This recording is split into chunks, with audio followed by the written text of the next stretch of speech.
Welcome to Daily Dose Radio, a 5-minute devotional podcast studying the Psalms verse by verse. Broadcast from the ever-beautiful Sharonville, Ohio, on the sunny side of Cincinnati. Hey, welcome back. You found it. This is Daily Dose Radio, the finest Bible bistro on the internet. And all this week we've been in the kitchen of Daily Dose Radio cooking up special goodies.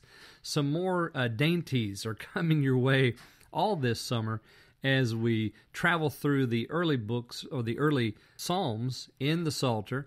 Today's 12. Next week we're going to look at 13. Then we're going to do 14, introduce ourselves to the fool. Then we have 15, the righteous man is described and contrasted. And he then we will set him in contrast with the wicked that we saw in Psalm 10. So we have a nice definition for the righteous man in Psalm 15. Psalm 18 is coming, David's great confession of faith. Psalm 22, the Passion of Christ. And, of course, Psalm 23, the great shepherd's prayer.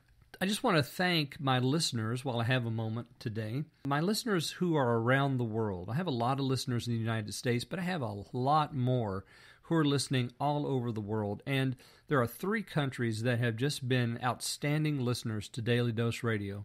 And those are found in China, in France, and in India.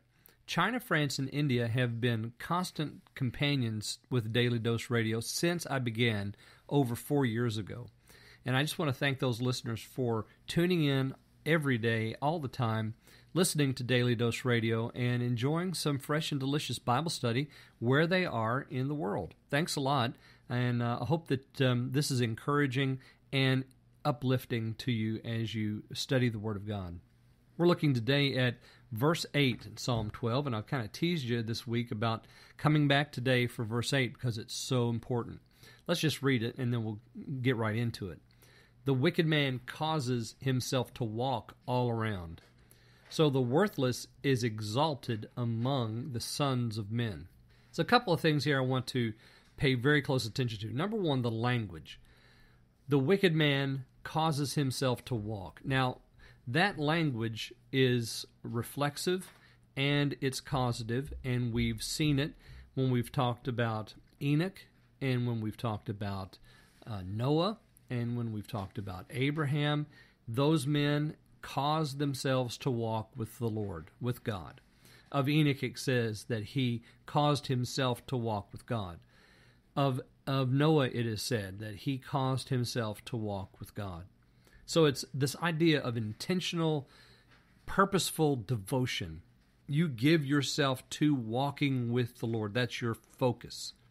So there's nothing else that kind of distracts from that. You're causing yourself to walk. It is the foundation, really, the foundational statement of holiness.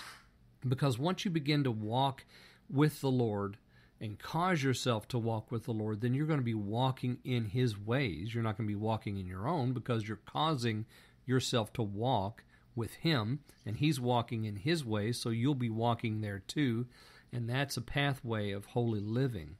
So this is important. Here it's not holy living. Here it is wicked living. So even the wicked man has a devotional path. Do you see that? He causes himself to walk. And what's he walking? He's just walking all around. He's kind of wandering about, just like Satan, wandering throughout the earth in Job chapter 1. And this is the wicked man. He's just walking everywhere. He's walking hither and yon. He doesn't know where because he has no direction, because he's not following the Lord. And then notice the second phrase in 8. So the worthless is exalted among the sons of men. Why is that? Because the worthless have to be exalted amongst the sons of men. Otherwise, the sons of men would realize that they are worthless. If they don't exalt themselves, then they'll realize they're failing. So that is contrasted to verse 1. Verse 1 we have, for the faithful have vanished among the sons of men. Verse 8, so the worthless is exalted among the sons of men. The faithful have vanished, the worthless are exalted, and what does that lead to? Great tragedy. So we have this beautiful comparison and contrast that happens between verse 1 and verse 8 here in Psalm 12. Join me again next time. We'll look at Psalm 13 on Daily Dose Radio. Thanks for listening to Daily Dose Radio. I'm David Smith. The music today has been performed by the Bluegrass Experiment. Thanks again for listening. I'll see you next time on Daily Dose Radio.